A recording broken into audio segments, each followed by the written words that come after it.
আসসালামু আলাইকুম ওয়া রাহমাতুল্লাহি ওয়া বারাকাতুহু। সম্মানিত দর্শক শ্রোতা, প্রিয় ভাই বোনেরা, আজকে আমি আপনাদেরকে যে পরীক্ষিত আমলটা জানাবো, দূর থেকে ভালোবাসার মানুষকে আপনি কিভাবে আপনার নিজের কাছে আনবেন। ছেলে হলে মেয়েকে কিভাবে কাছে আনবে, এবং মেয়ে হলে কিভাবে ছেলেকে কাছে আনবে, এবং ছেলে হলে কিভাবে মেয়েকে কাছে আনবে।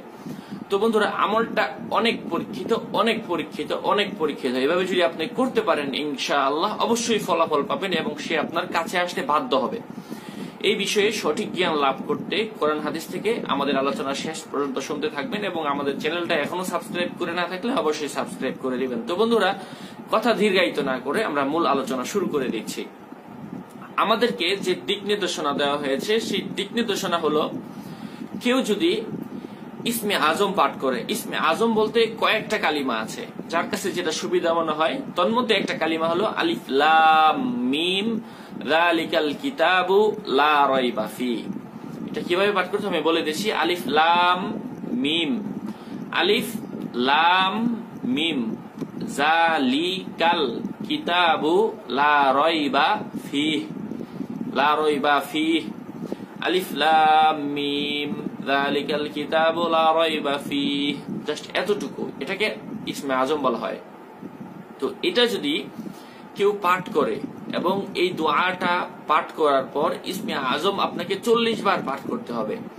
40 বার পাঠ করার পর দোকান থেকে যে বন রুটিগুলো, গোল রুটিগুলো পাওয়া যায়, অথবা যে কোনো কোম্পানির ব্র্যান্ডের গোল রুটিগুলো হোক না কেন, অথবা যে কোনো টাইপের রুটি হোক, ওই রুটির মধ্যে আপনি কমপক্ষে বেজুর সংখ্যা অনুযায়ী 40 বার, 39 বার, 49 বার, 40-এর কম যাতে না হয়।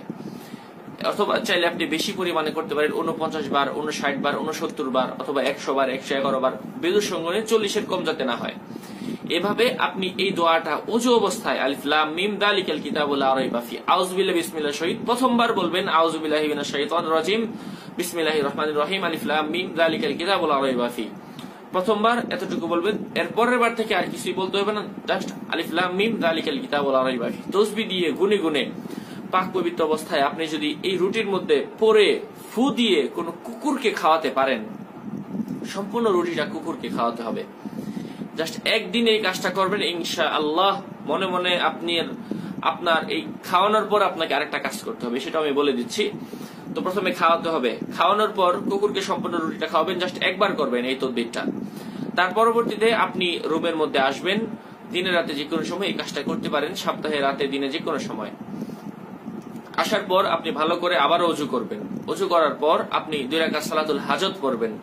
সালাতুল হাজত পড়লে আপনি বলতে পারেন যে হ্যাঁ হুজুর, হাজত পড়লে তো এমনিই হাজত পূরণ হয়, তাহলে আপনি আবার আমাকে এই তদবিরটা কেন বলছেন? হ্যাঁ, ওই যে কুকুরকে খাওয়াইছেন, আগে ইসমে আজম পড়েছেন, এটা করার পর সালাতুল হাজতটা পড়তে হবে। সাধারণভাবে পড়লে অনেক সময় দেখা যায় কাজ হয়, আবার কখনো কখনো দেখা যায় কাজ হয় না।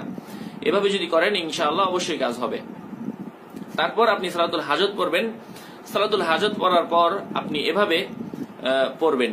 পড়ার পর আপনি এটার মধ্যে সালাতুল হাজত 2 রাকাত নামাজ যে কোনো ভাবে যে কোনো সূরার মাধ্যমে পড়বেন। পড়ার পর আপনি আল্লাহর নিকট 3 বার দরুদ শরীফ পড়বেন, 3 বার আস্তাগফিরুল্লাহ পাঠ করবেন। পড়ার পর আল্লাহর নিকট এভাবে হাত বাড়িয়ে মনের নেক উদ্দেশ্য হাসিলের জন্য এবং দূর থেকে ভালোবাসার মানুষকে নিজের কবজায় আনার জন্য, ছেলে মেয়ে যেই করুক না কেন, ইনশাআল্লাহ তারা আসতে বাধ্য হবে ইনশাআল্লাহ।